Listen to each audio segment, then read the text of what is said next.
रूपा, कहाँ गई तुम? इधर आओ। तुम अपने घर वालों को बुलाओ और बोलो कि वो आकर तुम्हें यहाँ से ले जाएं। मैं तुम्हें यहाँ एक दिन नहीं रहने दे सकता। बोलो किस किस लड़के के साथ तुम्हारे संबंध थे? तुम कितनों के साथ गुल खिला चुकी हो अब तक? क्यों तेरे बाप ने मुझे झूठ बोलकर शादी करवाई? आज बुलाओ अपने घर वालों को और फैसला करवाओ। मैं तुमको अब अपनी पत्नी नहीं मान सकता। चेतन चिल्लाए जा रहा था। रूपा चुपचाप खड़ी थी। पता नहीं कैसे चेतन के हाथ रूपा को लिखा मयंक का प्रेम पत्र लग गया था। रूपा उसे समझाते हुए बोली, देखो चेतन, हम आपस में बैठकर बात कर सकते हैं। और ये पत्र तो बहुत पुराना है। हमारी शादी हो चुकी है और मैं सब कुछ भूलकर आगे बढ़ चुकी हूँ। मेरी ज़िंदगी में तेरे सिवा और कोई भी नहीं है। मैं कैसे मान लूँ कि शादी के बाद सब कुछ भूल चुकी हो तुम? अगर भूल गई होती तो ये लव लेटर यहाँ नहीं पड़ा होता, किसी कूड़ेदान में होता। अब ये बताओ कि हमारी शादी के 1 साल हो गए हैं और इस 1 साल के दरमियान कितनी बार गई हो उस मयंक के पास? कितनी बार? चेतन ने चिल्लाते हुए पूछा। तुम समझने की कोशिश करो चेतन। तभी चेतन बात काटते हुए चिल्लाया, क्या क्या समझने की कोशिश करूं मैं? ये लव लेटर, ये गिफ्ट्स। थोड़ी देर चुप रहने के बाद, फंस गए यार इसके चक्कर में। और तेरा बाप तो सबसे बड़ा कमीना है। साला सब झूठ बोल के हमारी शादी करवा दी। मेरी तो ज़िंदगी ही बर्बाद हो गई यार। वह सर पकड़कर बैठ गया। रूपा से कुछ नहीं कहा जा सका। बस आंखों से आंसू आ गए। कैसे चेतन से कहे कि हाँ, प्यार करती थी वो मयंक से, लेकिन उसकी शादी के लिए उसके घर वाले तैयार ना थे और उसकी शादी चेतन से हो गई थी। लेकिन चेतन ने उसे इतना खुश रखा कि वो मयंक को भूल चुकी थी। आगे बढ़ गई थी वो ज़िंदगी में। शादी के बाद मयंक से मिलना तो दूर, बात भी नहीं हुई थी उसकी। आखिर दोनों ने मिलकर फैसला जो किया था, ज़िंदगी के में कभी एक दूसरे के लिए मुसीबत नहीं बनेंगे। दोनों एक दूसरे की ज़िंदगी से दूर हो जाएंगे और दोनों के बीच कोई कांटेक्ट भी नहीं रहेगा। शुरुआत में तो थोड़ी मुश्किल आई, लेकिन रूपा ने सारी बातों को भूलकर आगे बढ़ने में ही भलाई समझी और चेतन को अपना सब कुछ मानकर ज़िंदगी को जीने लगी। अब ना जाने ये मयंक का जिन फिर कहाँ से निकल आया। शायद कुछ लेटर्स थे जो उसकी अलमारी में किसी किताब के बीच पड़े हुए थे। उन्हीं लेटर्स में उन गिफ्ट का जिक्र था। शायद कुछ खोज रहा था चेतन, तभी ये किताब उसके हाथ लगी और ये सीन बन गया घर का। रूपा ने चेतन को समझाने का यत्न किया, पर चेतन कुछ समझने को राजी ना था। उसने अपने घर में माँ पापा को भी ये बातें बता दी और अपने ससुराल में भी हंगामा मचा दिया। चेतन कितना कुछ सोचा था अपनी शादी के पहली सालगिरह को खुशनुमा बनाने के लिए।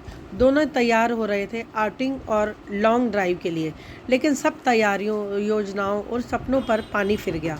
चेतन ने आनन फानन में पंचायती भी बुलवा ली, जिसमें अपने घर के लोगों के अलावा ससुराल के लोग भी थे, और उसने रूपा के मोबाइल से मयंक को भी बुलाया था।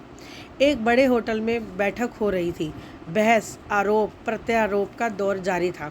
चेतन और उसके घर वाले रूपा और उसके घर वालों पर धोखाधड़ी के आरोप लगा रहे थे, तो वहीं रूपा के घर वाले रूपा के ऊपर प्रताड़ना का केस बना रहे थे।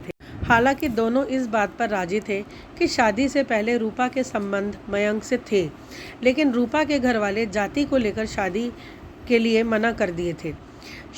रूपा की शादी चेतन से हुई। दोनों खुश थे शादी से, लेकिन शायद रूपा की पिछली ज़िंदगी उसे छोड़ने को तैयार ना थी। बैठक में मयंक चुपचाप उनके बहस और झगड़े को सुन रहा था। सफ़ेद कमीज़, काली पैंट के साथ काले रंग का सूट, ऊपर से काली बेल्ट, चमड़े के जूते, काले फीते की घड़ी और एक चश्मा। पहनावे से लग रहा था कि वो या तो अच्छी नौकरी करता है या फिर अच्छा बिजनेसमैन है। रूपा उसकी तरफ एक बार देखी और फिर चुपचाप दोनों घरों के पंचायती को देखने लगी। मयंक ने भी उसकी ओर देखा, लेकिन कोई भाव नहीं थे उसके चेहरे पर। अब तक दोनों की नज़रें नहीं मिली थीं। तभी चेतन मयंक की ओर देखते हुए उस पर तंज कसा। ये देखो जनाब को लग रहा है जैसे खुद की शादी में आए हैं, सूट बूट में। इस ख्वाब में आए थे कि रूपा अब उनकी ही होने वाली है। चेतन के चेहरे पर कुटिलता भरी मुस्कुराहट थी। मयंक ने कोई जवाब नहीं दिया। चेतन बोलता रहा, जा रूपा, चली जाओ अपने आशिक की बाहों में। तभी रूपा के पापा ने आपत्ति जताई। ये क्या मजाक है चेतन बाबू, कोई अपनी पत्नी को भला ऐसे बोलता है, वो भी उसके पिता के सामने। तब तक चेतन के पिता ने कहा, गलत क्या बोल रहा है चेतन, सच कुछ ज़्यादा ही कड़वी लग रही है क्या। समधी जी, रूपा की आंखें भर आईं। वो कितनी बदनसीब थी कि उसके सामने उसके पिता की इज्जत तार तार हो रही है और वह कुछ नहीं कर पा रही। कसूर तो उसका ही था। फिर चेतन मयंक की ओर थोड़ा चिल्लाते हुए बोला, अबे सुन, ले जा अपनी इस अधूरी मोहब्बत को, और आज के बाद मनहूस चेहरा मत दिखाना, वरना गोली मार देंगे तुम दोनों को हम। वैसे भी तुमको आदत होगी जूठा खाने की, पर मुझे मेरे घर वालों ने कभी जूठा नहीं खिलाया, शायद तुम्हारे घर वालों ने खिलाया होगा। ले जाओ इस जूठे को। उसने रूपा की ओर इशारा किया। ये सुनते ही रूपा के पापा भड़क गए। चेतन बाबू, आप लिमिट को पार कर रहे हैं, इससे ज़्यादा आगे कुछ बोलने से पहले अंजाम सोच लीजिएगा। चेतन के पिता ने बात काटते हुए कहा, क्या अंजाम, क्या कर लेंगे आप, धमकी दे रहे हैं हम लोगों को। तब तक चेतन चिल्लाया, आप चुप रहिए ससुर जी, मजाक बना दिया है मेरी ज़िंदगी का आप लोगों ने। मेरी ज़िंदगी तो बर्बाद हो गई ना आपकी वजह से। फिर मयंक की ओर देखते हुए, और इस जैसे कमीने को तो, अरे आप थोड़ी भी शर्म होती तो चुपचाप बैठा नहीं रहता। माँ बाप भी सोचते होंगे कि क्या नामर्द जना है। उन्होंने तड़ाक एक झन्नाटेदार थप्पड़ पूरे कमरे में गूंज उठा। मयंक ने इतनी फुर्ती से हाथ चलाया कि किसी को सोचने तक का मौका नहीं मिला। जब तक उसका दूसरा हाथ चेतन पर रुकता, रूपा ने उसका हाथ पकड़ लिया। लाल लाल आंखें तरेरते हुए उसने कहा, तुम समझते क्या हो अपने आप को, तेरी हिम्मत कैसे हुई मेरे पति पर हाथ उठाने की। अगर फिर से ऐसी जुर्रत की ना मयंक, तो मैं भूल जाऊंगी कि तुम कभी मेरे दोस्त थे। मयंक ने चेतन को कहा, बहुत बहुत प्यार करते हैं हम रूपा से। आज ये तेरी खातिर मुझे भूल गई तो क्या, मैं तो नहीं भूल पाया ना। तुमने मुझे गाली दी, माफ़ किया, मेरे संस्कारों को गाली दी, माफ़ किया, लेकिन तुमने रूपा को गाली दिया, मुझे बर्दाश्त नहीं हुआ। लेकिन ये बात तय है कि अगली बार जब भी किसी नारी का अपमान करोगे, ये थप्पड़ और ये रूपा का हाथ तुम्हें ज़रूर याद आएगा। जिस नारी का तुम भरी सभा में अपमान कर रहे थे, उसी नारी ने तुम्हें बचाया, क्योंकि उसके लिए तुम पति नहीं सब कुछ हो। और रही बात जूठे खाने की, तो हाँ, मैंने जूठा खाया है अपने माँ बाप का, और इसका कोई दुख नहीं, मुझे गर्व है। काश तुम भी जूठा खाए होते अपने माँ बाप का, तब शायद इतनी अकल ज़रूर होती कि बड़ों का सम्मान कैसे किया जाता है और नारी की इज्जत कैसे की जाती है। लगता है तेरे बाप ने भी कभी जूठा नहीं खाया। एक बात और, मुझे पता नहीं घमंड किस बात का है, लेकिन तेरा घमंड तो मेरे एक थप्पड़ ने ही तोड़ दिया। मेरे बारे में जानोगे तो पता नहीं क्या हश्र होगा। मैं तो जा रहा हूँ, लेकिन ये वाक़या तुझे हमेशा याद रहेगा। किसी ने तेरा गुमान भरी सभा में एक थप्पड़ से तोड़ दिया था, लेकिन उसी गुमान को किसी के हाथ ने बचा भी लिया था। यह कहते हुए वह सर झुकाकर आंखों को पोंछते हुए कमरे से निकलने लगा। तभी अचानक सामने से एक वेटर टकरा गया और ट्रे में रखा गिलास का पानी उसके ऊपर गिर गया। वेटर ने उसे देखा तो विस्मयपूर्वक कहा, सर आप? सलाम सर। उसने मयंक को सलामी ठोकी। सर सॉरी सर, सर आप पहले बता देते। मयंक ने उसके कंधे पर हाथ रखा और मुस्कुराकर चल दिया। सभी आश्चर्य से दोनों को देख रहे थे। पता चला कि इस होटल का मालिक मयंक ही है। उनके पैरों तले ज़मीन खिसक गई।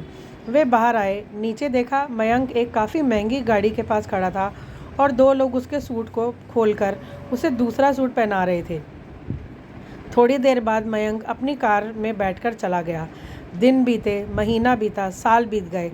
सुबह के 9 बज चुके थे कि दरवाजे की घंटी बजी। मयंक अभी तक सो रहा था। कौन है यार इस टाइम? उसने नींद से ऊँघते हुए कहा। आ रहा हूँ यार। उसने अपनी बात पूरी की और दरवाज़ा खोला। सर आपके लिए कोरियर है, डिलीवरी बॉय ने कहा। मयंक ने साइन करके उस सामान को लिया। खोला तो एक कार्ड था जिस पर अंग्रेज़ी में लिखा था, sorry really for my misbehaviour, thank you for showing me right path, me and my wife Rupa are very happy, we are celebrating second marriage anniversary today, can we meet together today evening sharp. Mayank मुस्कुरा उठा और मन ही मन बोला okay. फिर वह उत्साह से दिन की शुरुआत करने चला गया। लगा जैसे सुबह तो आज ही हुई है इतने दिनों बाद। मैं उम्मीद करती हूँ आपको मेरी ये कहानी पसंद आई होगी। अगर आपको मेरी कहानी पसंद आई तो प्लीज़ लाइक कीजिए और मेरे चैनल आओ कहानी सुने को सब्सक्राइब कीजिए। धन्यवाद।